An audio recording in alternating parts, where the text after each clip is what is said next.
poursuivons notre petite aventure de notre première séquence. Alors, on a vu précédemment, dans la première partie de cette première séquence, des éléments d'introduction, un petit peu de contexte. On a vu un petit peu les environnements et les différents types d'environnements qui étaient disponibles pour faire du deep learning. Et on s'était arrêté un petit peu frustré parce que, bon, on parle des outils, de la quincaillerie, mais en tout cas, qu'est-ce que c'est que le deep learning? En quoi ça consiste et comment ça marche? Qu'est-ce que c'est qu'un neurone artificiel? Et on va voir aujourd'hui, à travers cette séquence-là, ce qu'est un neurone artificiel à travers un regard un petit peu mathématique. Alors on va essayer de ne pas faire de choses trop agressives au niveau mathématique, mais en tout cas, de voir à travers le regard mathématique ce qu'est un neurone artificiel, et ce, à travers la régression linéaire. Alors, la régression linéaire, c'est quoi? En fait, quand on prend un phénomène très simple, par exemple, c'est un exemple, hein, mais on pourrait imaginer qu'on a horizontalement le poids des voitures, le poids des différents véhicules, et puis verticalement, la consommation énergétique des véhicules. Et on va avoir évidemment, on se doute bien que plus un véhicule va être lourd, plus un véhicule va être gros, en moyenne, hein, et il va consommer davantage. Après, effectivement, il y a des véhicules qui sont plus efficients, d'autres qui sont moins efficients, et donc on va avoir une espèce de distribution comme ça qui va apparaître. Alors, une régression linéaire, c'est quoi? C'est prendre une fonction linéaire, donc une fonction extrêmement simple, c'est une droite, donc c'est quelque chose sous la forme y égale ax plus b, avec un paramètre a et un paramètre b. Alors, dans notre lecture ici, les paramètres a et b sont assimilés à un paramètre θ. θ va contenir les deux paramètres, ça va être un vecteur avec nos paramètres a et b. Et donc, notre droite qui va servir à faire notre prédiction, on va l'appeler θ chapeau, avec ses paramètres a chapeau et b chapeau. Et puis, notre prédiction, ça va être y chapeau égale a chapeau x plus b chapeau.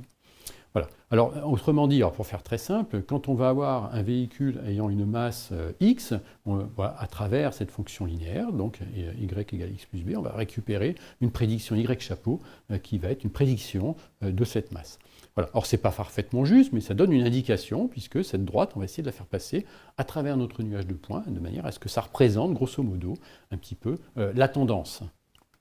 Voilà. Alors, comment on va essayer de positionner cette droite, les paramètres A et B de notre droite, de manière à ce que ça passe au mieux à travers notre nuage de points? On va calculer la distance, on va essayer de trouver une position de notre droite, de manière à ce que la distance entre notre droite et tous les points soit la plus petite possible. Donc là, on voit en jaune, orange, quelques distances. On va faire ça, on va sommer la distance comme ça de tous ces points par rapport à notre droite, de manière à ce que ce soit le plus petit possible, qu'il y ait la moindre distance possible. Autrement dit, que notre droite passe le mieux possible à l'intérieur de notre nuage de points.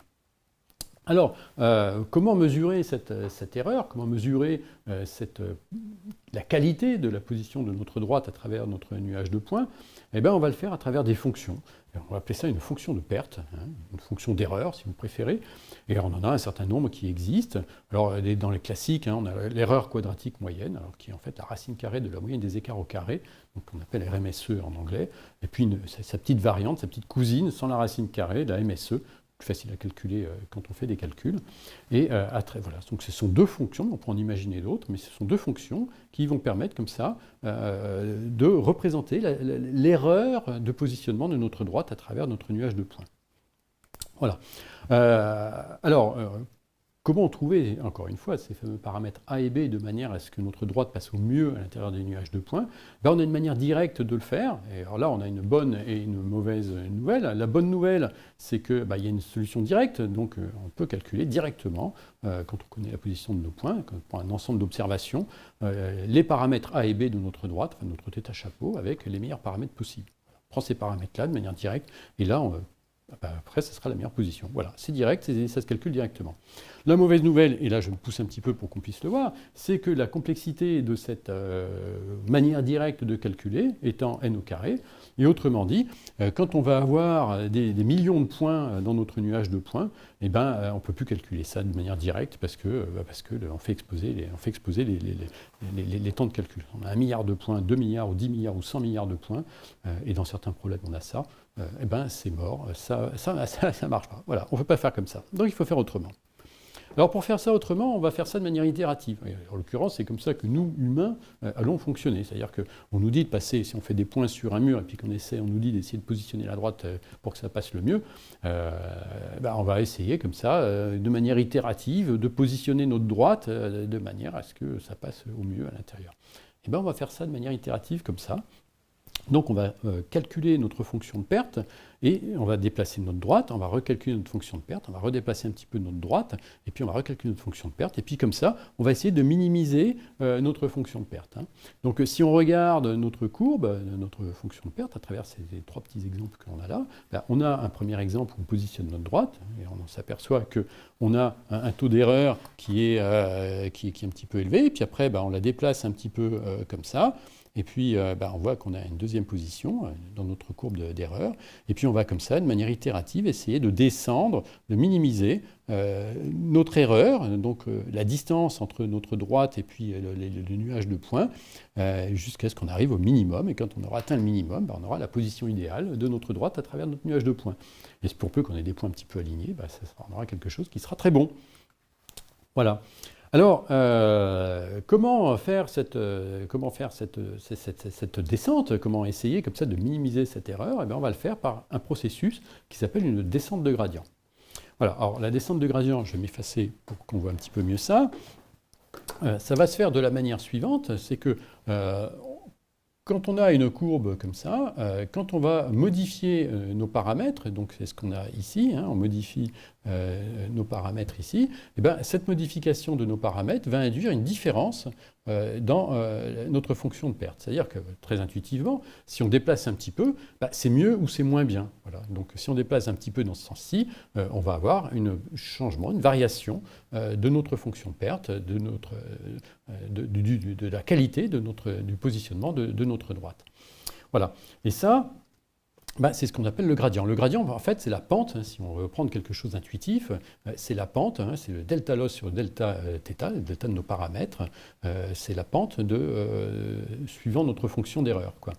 Et en prenant une part de ce gradient, donc en l'appliquant à nos paramètres A et B, notre paramètre θ de notre droite, on va pouvoir comme ça modifier de manière itérative les paramètres de notre courbe de manière à converger, à itérer vers un minimum de notre fonction de perte et donc une position, on va dire, idéale, entre guillemets, de notre droite. Alors, ces paramètres θ, ce paramètre θ, on va le modifier par exemple de cette manière-là. θ, on va appliquer, on va retirer une quote-part de notre gradient, de notre pente. Ce quota étant fait avec une valeur eta, et ce eta, on va appeler ça le learning rate. C'est le taux d'apprentissage, et de manière itérative comme ça, progressivement, on va aller se caler à une position idéale. Alors notons bien que si jamais on descend, on itère de manière trop rapide, donc on descend, on va passer de l'autre côté, et puis on va rebondir, on ne trouvera pas forcément notre minimum. Donc il y a toute une intelligence à avoir, évidemment, pour descendre de manière itérative et arriver progressivement à notre minimum. Si on a des pas trop petits, évidemment, on va mettre une plombe, on arrivera peut-être même jamais, on arrivera trop doucement, ça va prendre énormément de temps, voire on va s'enliser avant d'arriver à notre minimum. Si on a des pas qui sont trop importants, on va rebondir de chaque côté de la vallée. Et voilà. Donc là, il y a toute une astuce, toute une manière de faire, de manière à arriver rapidement, le plus rapidement possible, et puis sans passer de l'autre côté de notre minimum. Voilà. Alors ce processus de descente, il est assez universel, puisque c'est ce qu'on va retrouver. Alors il y a d'autres manières, il y a plein de manières de faire, mais ce processus de descente de gradient est celui que l'on va utiliser dans nos réseaux de neurones par la suite pour affiner nos fameux poids. Là, on va se contenter d'affiner nos poids A et B de notre droite pour la positionner au mieux. Voilà. Alors, ce processus est appelé descente de gradient. Et la manière de descendre dans la vallée pour essayer de trouver notre minimum, en modifiant les paramètres θ de notre droite, ce processus s'appelle l'optimisation. On parlera de fonction d'optimisation, d'algorithme d'optimisation, pour essayer de réduire comme ça notre fonction de perte par descente de gradient. Voilà. Alors, Ça, on peut le voir de manière concrète. Vous avez un exemple, un notebook qui est disponible, qui permet de sortir le résultat que vous avez là, où on va avoir, comme ça, on part d'une première droite que l'on a ici, on part d'une droite initiale ici, on va itérer, donc on prend nos points, on calcule notre fonction de perte, on calcule notre gradient, on applique ce gradient aux paramètres de notre droite, et on a une nouvelle droite, notre droite s'est déplacée, et puis on reprend nos points, on recalcule, notre fonction d'erreur, on reprend le gradient, on réapplique, et puis comme ça, de manière itérative, on voit notre droite qui vient se caler progressivement à l'intérieur du nuage de points vers sa position idéale. Voilà, donc là vous avez un petit peu les jeux d'écriture, donc l'exemple qui est utilisé dans le notebook, c'est une MSE. Mais alors le processus itératif, c'est exactement ça, c'est à θ, on applique moins eta θ, le delta, le gradient de notre fonction de perte par rapport à nos paramètres θ. Voilà, je vous passe un petit peu le formalisme. Vous pouvez retrouver cet exemple dans la distribution Fiddle, donc c'est l'exemple grade 1. On ne va pas aller voir tout de suite pour ne pas perdre trop de temps parce qu'on a encore beaucoup de choses sur le chemin, mais c'est un exemple, c'est une implémentation très simple de cette descente de gradient. Et vous verrez également l'implémentation d'une approche stochastique qui est par mini-batch, qui est beaucoup plus efficiente que de faire poids par poids. Enfin, ça c'est une autre histoire. On regardera cet exemple par la suite. Toujours est-il que cette problématique de passer au mieux dans un nuage de points, on peut la faire aussi avec des fonctions polynomiales. Donc là, quand on a quelque chose qui n'est pas linéaire avec des points qui sont un petit peu, on voit ici, éparpillés de manière objectivement non linéaire, on peut trouver comme ça une droite polynomiale qui va passer à l'intérieur de ça.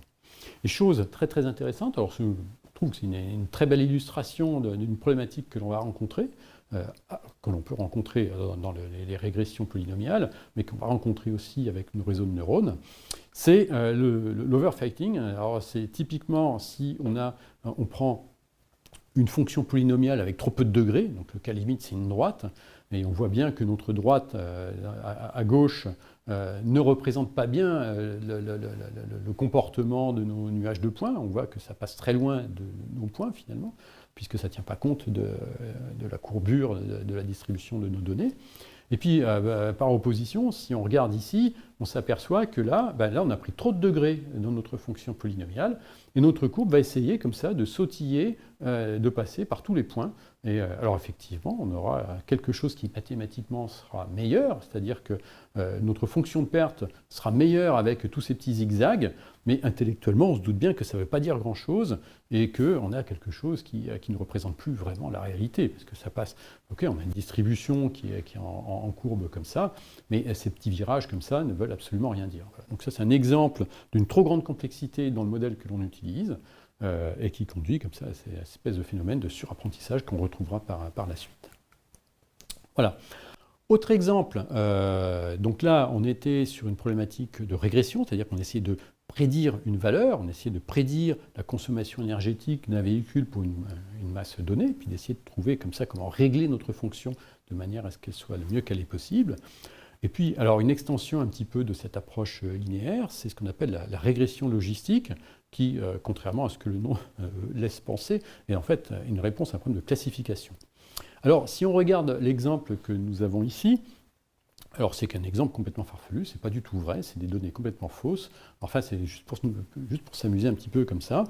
On a un examen, imaginons qu'on a des résultats d'un examen, avec des observations. Les observations, ce sont des personnes qui ont passé cet examen, avec comme caractéristique de ces observations, de ces personnes, le nombre d'heures de travail durant la dernière semaine, et puis par exemple, le nombre d'heures de sommeil durant la dernière semaine. Alors sans surprise, ceux qui ont très peu travaillé, ça ne s'est pas bien passé, donc ils n'ont pas eu leur examen. Donc on voit ici en rouge dans notre exemple ici, on voit que là ça ne s'est pas très bien passé. Et ceux qui ont beaucoup travaillé, mais qui n'auront pas beaucoup travaillé, qui n'ont pas beaucoup dormi, ça n'aura pas été une bonne idée non plus. Et puis bon, évidemment, ceux qui ont dormi normalement, on va dire, et qui auront travaillé normalement, eux, ça se passera beaucoup mieux. Voilà. Alors c'est complètement fallacieux parce qu'il y a plein d'autres paramètres. Enfin bon, voilà, c'est pour la beauté de, voilà, c'est juste pour l'exemple et illustrer un petit peu le propos. Donc là, pour chaque point, donc pour chaque personne, pour chaque situation, pour chaque personne qui passe l'examen, on va donc avoir deux attributs, le nombre d'heures de travail et puis le nombre d'heures de sommeil. Ces deux attributs, on va les appeler des caractéristiques. Et la personne qui aura passé un examen, on va appeler ça une observation. Donc une observation va avoir deux caractéristiques. Elle va avoir un nombre d'heures de sommeil, un nombre d'heures de travail. Voilà.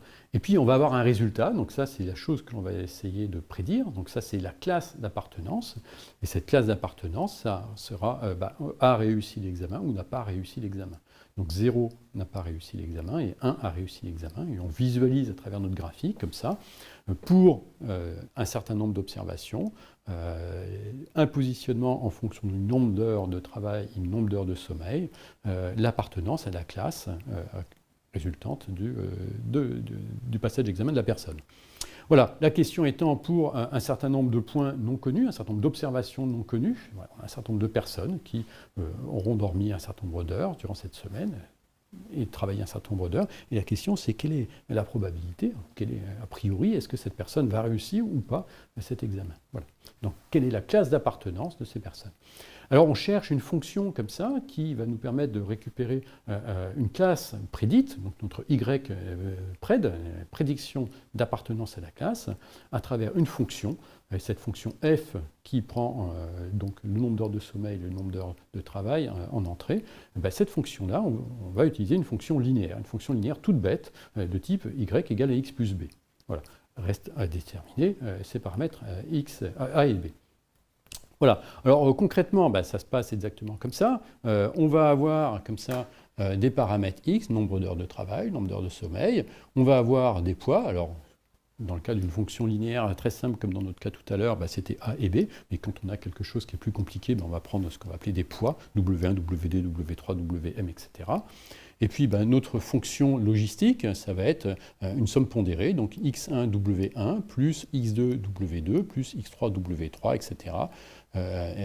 Et cette somme pondérée, on la passera ensuite dans ce qu'on appelle une fonction d'activation, qui sera une fonction logistique, dont le résultat est incompris entre 0 et 1. Et ce résultat entre 0 et 1, on va ensuite le considérer comme une probabilité. Si c'est inférieur à 0,5, on dira que c'est la classe 0, n'a pas réussi l'examen. Et si c'est supérieur à 0,5, que c'est la classe 1, a réussi l'examen. Voilà. Et toute la subtilité de notre fonction logistique, ça va être de trouver les poids, alors A et B dans le cas de notre fonction linéaire, dans notre exemple qu'on a vu juste avant, et de manière plus générale, nos poids WI de notre fonction linéaire, de manière à ce que le résultat fourni par notre fonction logistique corresponde au mieux aux observations que l'on a en entrée. C'est-à-dire que ça donne quelque chose qui soit plausible, avec un taux d'erreur relativement important. Donc pour faire ça, on va prendre une fonction d'erreur qui va calculer la distance, qui va calculer les erreurs, le coût, enfin oui, qui va calculer les erreurs entre les prédictions qui sont faites par notre fonction par rapport à la réalité des observations que l'on a. Et la différence entre nos prédictions et notre réalité va nous permettre de calculer cette fonction d'erreur. Et par une descente de gradient sur cette fonction d'erreur, on va mettre à jour nos poids WI, comme on l'a fait dans le cas de la régression linéaire précédemment, de manière à ce que notre modèle colle à la réalité. Voilà un petit peu le principe. Et cette chose-là, cette fonction linéaire, qui va faire une somme pondérée des observations en entrée et passer le résultat dans une fonction d'activation, alors une somme pondérée et en ajoutant un biais, il ne faut pas oublier le petit biais ici, encore une fois c'est AX plus B, donc W1, X1 plus W2, X2 plus W3, X3, plus le B, que je n'ai pas dit juste avant sans doute, j'ai dû l'oublier, mais le B est indispensable. On passe ce résultat-là dans notre fonction d'activation, et puis on a un résultat en sortie qui est notre prédiction, notre Y chapeau. Voilà, notre fonction logistique, c'est cette bestiole-là, avec une mise à jour des poids par le biais d'une descente de gradient. Et cette chose-là, c'est jamais qu'un neurone artificiel. Voilà. Une régression logistique, c'est jamais qu'un réseau de neurones a un seul neurone. Voilà. Une régression logistique, c'est un réseau de neurones à un neurone, c'est le réseau de neurones le plus simple qui soit, et puis ça marche très bien. Ça marche très bien pour tout un tas de problèmes que l'on va pouvoir rencontrer. Si on prend cet exemple ici, donc que vous retrouverez également dans les exemples Fiddle, dans les notebooks qui vous sont proposés, Ça marche même plutôt bien, puisque, alors après, quand on fait différents exemples, il y a différents runs, donc vous pouvez recevoir, récupérer, avoir en exécutant des résultats légèrement différents, parce qu'à chaque fois on part d'un nuage de points un petit peu différent. Mais bon, globalement, on a des résultats qui sont, on va dire, dans du 90-10 à peu près, dans 90% de précision et 10% d'erreur. C'est les ordres de grandeur. Quand on voyait notre distribution de points tout à l'heure, si on retourne le voir ici, réussir à classer ça comme ça, en se disant bah, ce point ça va être réussi, ce point ça va pas être réussi, etc. Quand on met même l'exemple sous les yeux comme ça, on se doute bien que bah ça va être plutôt raté, et puis ça va plutôt être réussi. Mais au milieu, c'est pas évident comme ça intuitivement, quoi. Et le résultat que l'on a à travers cette régression logique, donc par un apprentissage relativement simple et rapide, on a quelque chose qui est très bon. Voilà. Simplement, et ce qu'il faut bien voir, c'est que la séparation entre nos deux classes va être une droite, puisqu'encore une fois, notre classifieur est une fonction linéaire. Et donc, dans certains problèmes, ça va très bien fonctionner. Dans d'autres problèmes, ça fonctionne beaucoup moins bien si les séparations de classes ne sont pas linéaires. Voilà, on peut faire beaucoup mieux. Si je me pousse un tout petit peu, bon, je vais même m'effacer pour que l'on voit un petit peu mieux. On peut faire beaucoup mieux, c'est-à-dire que si on rajoute un peu de non-linéarité dans nos paramètres, donc là, on fait ça de manière bestiale et très simple. Donc, on avait nos observations avec nos heures de sommeil et nos heures de travail. Et on va rajouter des paramètres. Donc, on rajoute des observations tirées des premières, en prenant le carré et le cube des observations. Donc on va rajouter comme paramètre le carré des heures de sommeil, le cube des heures de sommeil, le carré des heures de travail, le cube des heures de travail. Et comme ça, au lieu d'avoir des observations avec deux composantes, on va en avoir 5. Et puis on va essayer comme ça.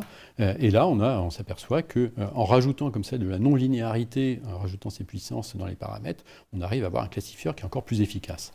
Voilà, bon, ça c'est un petit peu une manière de faire. Voilà comment on peut arriver au réseau de neurones, très simplement, au réseau de neurones à un neurone, et comment on peut réussir à retrouver un petit peu cet élément de base de l'intelligence artificielle, enfin du deep learning, des réseaux de neurones profonds, à partir de la régression linéaire et la régression logistique. Les réseaux de neurones ne sont pas tombés du ciel, ils peuvent arriver assez simplement, on peut appréhender très intuitivement, je dirais, comme on vient de le faire, leur arrivée à travers ces fonctions mathématiques très simples. Et puis on verra dans la prochaine séquence comment on peut les appréhender aussi avec un regard davantage historique sur leur genèse et la manière dont ils sont arrivés jusqu'à nous, qui n'a pas été simple, mais qui a été pour le moins mouvementée. Allez, à tout à l'heure pour la séquence d'après.